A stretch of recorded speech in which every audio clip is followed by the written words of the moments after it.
मुझे एक याद आता है कि आज इंदिरा जी की आत्मा जहां कहीं भी होगी तो वो बड़ी अचंभित और स्तब्ध हो जाती होगी कि ये वही पार्टी है और ये वही परिवार है जिसके नेता के बारे में पाकिस्तान का पूर्व मंत्री फवाद चौधरी समर्थन करता है। और ये वो है जो कहता था मैंने पुलवामा में घुस के मारा है, जिनके बारे में ख्वाजा आसिफ उनके रक्षा मंत्री समर्थन करते हैं, जिनके बारे में पूर्व प्रधानमंत्री उनके Imran Khan floor of the house पे बोलते हैं, और सर जिनका नाम यूएन में उनके डोजियर में लिखा जाता है। तो मुझे लगता मैं इंदिरा जी को इन्हीं शब्दों में श्रद्धांजलि दे सकता हूं कि बूढ़ा वंश इंदिरा जी का उपजा ऐसा लाल, इज्जत सारी डुबो गई है ऐसा किया कमाल। वो वर्ड आया, उसके बाद क्या हुआ?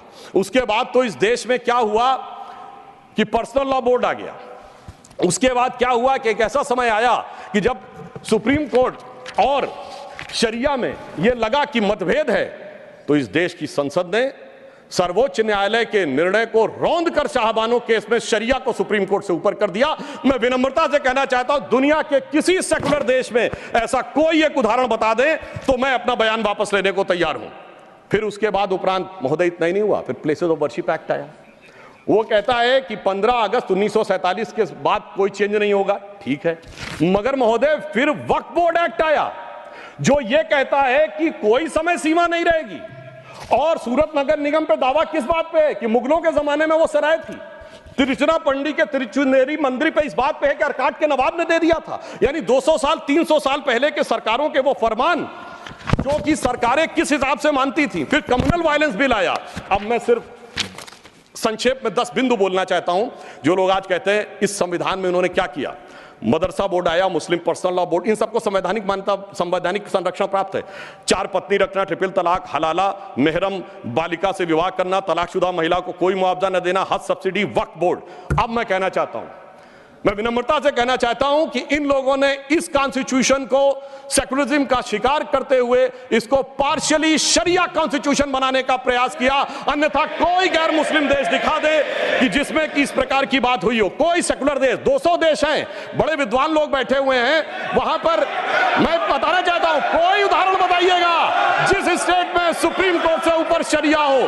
अब मैं बताना चाहता हूं, बड़े विद्वान लोग उधर बैठे हुए हैं, मुझे कोई जरूरत नहीं है 200 में सिर्फ 4 सेकुलर देश बताइएगा, मैं अपना बयान वापस ले लूंगा जहां शरिया सर्वोच्च न्यायालय से ऊपर हो। और मैं ये भी बताना चाहता हूं, इतना ही नहीं था सर, संविधान का अपमान आप लोगों ने किया। और मैं कहना चाहता हूं, जो लोग मनुस्मृति की बात करते हैं उन्होंने इसको मौलवी स्क्रिप्ट बनाने का प्रयास किया भारत के संविधान को। यह अपने आप में शर्मनाक बात है। शर्म उस समय आनी चाहिए थी जब इस तरह के परिवर्तन कर रहे थे। और मैं एक और बात कहना चाहता हूं, सभापति महोदय, टेक्निकल बात कह रहा हूं, मेरी बात गलत लगेगी तो मैं अपने बयान वापस ले लूंगा। सुनिए सर, वक्फ बोर्ड एक्ट में मुगलों के जमाने का फरमान को कॉन्स्टिट्यूशनल मान्यता प्राप्त है। यह वो संविधान था, वो सरकारें थी जिनमें जिम्मी का कॉन्सेप्ट था, जिसमें जजिया का कॉन्सेप्ट था, जहां के बादशाह गाजी की उपाधि लेते थे, सैकड़ों लोगों को मारकर। इवन अकबर ने भी गाजी की उपाधि दी है। यदि इस प्रकार की चीजों को तो मैं कहना चाहता हूं सर, मैं पूछना चाहता हूं, जिम्मी और जजिया के फरमानों को कॉन्स्टिट्यूशनल मान्यता देना क्या शरिया को संविधान में लागू करना नहीं है? इसीलिए मैं कहना चाहता हूं, सुधांशु त्रिवेदी जी के अलावा किसी का रिकॉर्ड में नहीं जाएगा।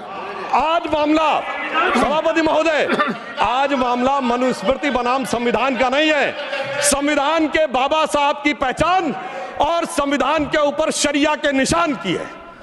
और इसीलिए मैं बिल्कुल ईमानदारी से कहना चाहता हूं कि इन लोगों को त्रिवेदी जी के अलावा किसी का रिकॉर्ड पर नहीं जाएगा। कृपया आप शांत रहें। मगर मैं यह भी बात स्पष्ट करना चाहता हूं, हम कोई मुस्लिम समाज के खिलाफ नहीं है, शांति से। अगर मुझे एक देश दिखा दीजिएगा जहां शरिया सर्वोच्च न्यायालय से ऊपर हो तब बात करिएगा। मैंने उदाहरण कोट किया। अब मैं बताना चाहता हूं महोदय, हम मुस्लिम समाज के खिलाफ नहीं है। आज ही उस्ताद जाकिर हुसैन का देहांत हुआ है, उन्हें पद्म भूषण दिया, अटल जी की सरकार ने पद्म विभूषण दिया, मोदी जी की सरकार ने 2023 में। मैं पूछना चाहता हूं, ये बताइए, आपको अब्दुल रहीम खान खाना, रस खान, मलिक मोहम्मद जायसी, अशफाक उल्लाह खान, वीर अब्दुल हमीद, डॉक्टर APJ अबुल कलाम क्यों नजर नहीं आते?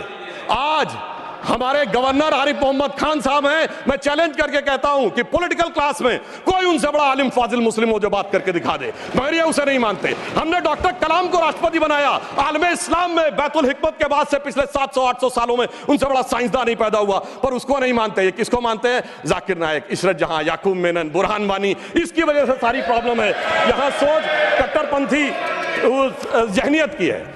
और मैं सभापति महोदय ये एक और फैक्ट कोट करना चाहता हूं, इन लोगों को बहुत वो लगता है, तो मैं फ्रीडम हाउस रिपोर्ट, वैसे फ्रीडम हाउस में बहुत से लोग इनके मित्र लोग भी हैं, उसका annual survey of political rights and civil liberties 1999-2000 वो कहता है कि दुनिया में धार्मिक मान्यता का लोकतंत्र से क्या रिश्ता है। तो वो पेज नंबर 1011 पे लिखता है, there is a strong correlation between electoral democracy and Hinduism. वो कहता है कि जहां हिंदू धर्म है वहां पर ज्यादा डेमोक्रेसी, और उसमें Fiji, Guyana, Mauritius, Bharat, Nepal बहुतों को कोट किया है। और फिर उसने जो आगे कहा है वो इनको लगेगा, फिर उसने बुद्धिस्ट, व्हाट्सएप नहीं, मैंने कोट किया है रिपोर्ट के साथ, हवा में बात मत करिए। अब मैं आपको बताना चाहता हूं, और उन्होंने आगे एक और बात कही है। ब्रुकिंग्स ने अपनी रिपोर्ट में 2019 में मोदी जी के समय क्या लिखा है? India is a silver lining, even a gold lining of democracy, reported released in February 2019। सुनिए, व्हाट्सएप की बात करने वाले, February 2019 titled Democracy and Disorder and the Struggle for Influence on New Geopolitics, page number 31। अब मैं एक दो विषय का उत्तर देना चाहता हूं जो हमारे माननीय नेता प्रतिपक्ष जी ने कहा। उन्होंने कहा कि झंडे का विरोध करने की बात, हम तो ईमानदारी से कहना चाहते हैं कि हम कभी झंडे के विरोध में नहीं थे। झंडे में, अब सर पूरी बात सुनिए सर, मैं कोट कर रहा हूं, अब सर मैं कोट कर रहा हूं, अब सुनिए सर, मैं महात्मा गांधी को कोट कर रहा हूं, सुनिए सर, महात्मा गांधी कोट कर रहा हूं। महात्मा गांधी ने 6 अगस्त 1947 को कहा, अगर भारत के झंडे पर चरखा अंकित नहीं होगा तो इस झंडे का अभिवादन करने से मैं इनकार कर दूंगा। आप तो जानते ही हैं, भारत के राष्ट्रीय झंडे पर सबसे पहली परिकल्पना मैंने की थी। बिना चरखे के निशान के भारतीय झंडे की कल्पना नहीं है। वैसे पंडित नेहरू अन्य लोगों ने मुझे बताया है कि नए ध्वज में बना चक्र चिन्ह चरखे का प्रतीक है। कुछ लोग इसे सुदर्शन चक्र बताते हैं, मगर मैं समझता हूं क्या है सर, स्रोत है संपूर्ण गांधी वाङ्मय, खंड 89, पृष्ठ 11। अब आप बताइए, आप कहेंगे कि महात्मा गांधी उनका विरोध कर रहे थे, इसलिए मैं कहना चाहता हूं महोदय, 2-3 मिनट में समाप्त कर दें। जी मैं समाप्त कर रहा हूं सर। एक बात और कहना चाहता हूं, अंगूठा कटवाने की बहुत बात कही गई। वैसे इतने अंगूठे कटे हैं पिछले 60-70 सालों में कि उन्हें एकलव्यों से पूछ लिया जाए तो समझ में आ जाएगा। मगर जो लोग बहुत ज्ञान बघाड़ते हैं, मैं उनसे पूछना चाहता हूं, किसी ने महाभारत में पढ़ा है क्या? कि मैकाले का ही थॉट पढ़े आ रहे हैं। मैं किसी के प्रति अपमान नहीं करना चाहता, 100 में 99 लोगों को यह नहीं पता कि वो किस चैप्टर में है। महाभारत के वन पर्व में है, जहां पर जब एकलव्य का वो पूरा विशेष नहीं जाता, जब द्रोणाचार्य उससे पूछते तुम अपना परिचय दो, तो कहता मैं मगध नरेश जरासंध के प्रधान सेनापति हिरण्यधनु का पुत्र Eklavya. He was the chief of the armed forces. माननीय सदस्यगण, आप ऐसे कहते हैं जैसे माननीय सदस्यगण, जो बचे हुए माननीय सदस्य बोलने वाले हैं उनको कल अवसर मिल सकेगा। आप कृपया 1-2 मिनट में समाप्त करें। जी हम समाप्त करते हैं। तो इसलिए मैं कहना चाहता हूं, जब अगर आप हकीकत में देखेंगे तो समझ में आएगा। और मैं आज प्रधानमंत्री जी को धन्यवाद देना चाहूंगा। महोदय, ये जरासंध की सेना वो थी जो उस समय भारत की सबसे शक्तिशाली सेना थी, जिसके लिए कृष्ण जी भी एक बार छोड़े थे तो रणछोड़ नाम पड़ा था। अगर ट्राइबल उसका चीफ था, ये भी तो पूरी बात बताओ। और आज 5000 साल के बाद जब महामहिम राष्ट्रपति ट्राइबल समाज से हैं, तो पहली बार तीनों सेनाओं का सर्वोच्च अध्यक्ष एक बार पुनः ट्राइबल हुआ है। तो मुझे लगता है भारत की परंपरा को सही ढंग से समझने का एक अवसर मिला है। इसलिए मैं कहना चाहता हूं सभापति महोदय, बस 1-2 लाइन में समाप्त करता हूं। अगर महाभारत ही पढ़ना है तो महर्षि वेदव्यास की दृष्टि से पढ़ो, विदुर की दृष्टि से पढ़ो, शकुनी की दृष्टि से पढ़ोगे, भाइयों को लड़ाने वाले शकुनी की दृष्टि से, तो यही नजर आएगा। मगर क्या बताएं सभापति महोदय, ये भाइयों में लड़ाने वाले शकुनी, भाइयों में लड़ाने वाले मंथरा की मनोवृत्ति इतनी व्याप्त हो गई है देश में कि आज इस देश को, और मैं एक पॉइंट और कहना चाहता हूं सर, कमिटेड जुडिशरी की तो बहुत बात की गई, पर इस देश में एक ऐसा उदाहरण भी हुआ है जब एक जज कांग्रेस का नेता रहने के बाद जज हो गया। सर 1962 से 68 तक जस्टिस बहरुल इस्लाम राज्यसभा में कांग्रेस के सदस्य रहे। फिर 68 से 72 तक दोबारा सदस्य रहे। 72 में उन्होंने रिजाइन किया और जाकर बन गए गुवाहाटी हाई कोर्ट के जज। फिर वो वहां बने chief justice Guwahati high court में। उसके बाद महोदय उन्होंने रिजाइन किया और बरपेटा से कांग्रेस का टिकट मिला। अब वो टिकट इलेक्शन काउंटर मांड हो गया। 84 में फिर राज्यसभा के सदस्य बन गए। अरे भाई, इस्तीफे के बाद आप बहुत कहेंगे कि जो राज्यसभा में आए कांग्रेस के नेता सांसद रहने के बाद, और उन्हें सुप्रीम कोर्ट का जज 8 महीने के गैप के बाद बनाया गया। मुझे लगता संविधान का इससे बड़ा अपमान नहीं हो सकता था जो हमें देखने को मिला।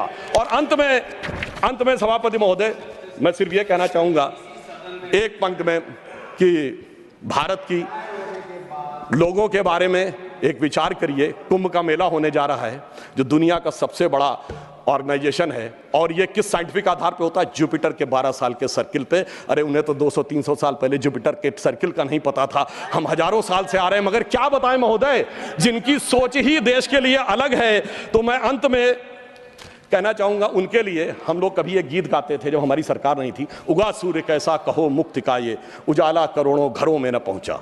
तो मैं उनके लिए कहना चाहता हूं, न संयम व्यवस्था न एकात्मता है, भरी है अभी तक मनों में गुलामी, वही राग अंग्रेजियत का पुराना, सुनाते बड़े लोग नामी गिरामी, प्रजातंत्र की धार उतनी गगन से मगर निर्जन सागरों तक न पहुंचा, उगा सूर्य कैसा कहो मुक्ति का ये। अंत में मैं एक पंक्ति कहकर समाप्त करता हूं।